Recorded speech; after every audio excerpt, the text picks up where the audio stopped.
For our Pasig River Report.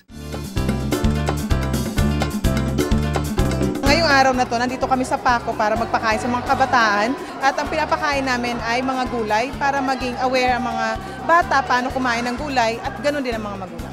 We're trying to promote conscious, healthy lifestyle here also at the Paco Market. Malalaman nila kung ano talagang malusog na pagkain para sa kanila. Nagluto ako ng 5 ulam na ang ginamit kong sangkap ay yung madaling makita sa palengke at pinasample ko yon sa mga ginang ng tanghanan.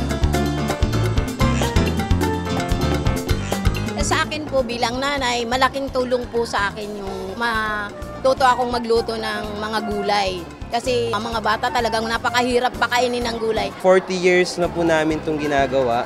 Maraming places na po kaming napuntahan at nag-conduct ng ganitong feeding programs. Maraming salamat po, Hare Krishna Temple from Makati for giving us this opportunity. Sa mga taga-Paco, meron kayong malaking palengke. Napakamura ng mga gulay dito.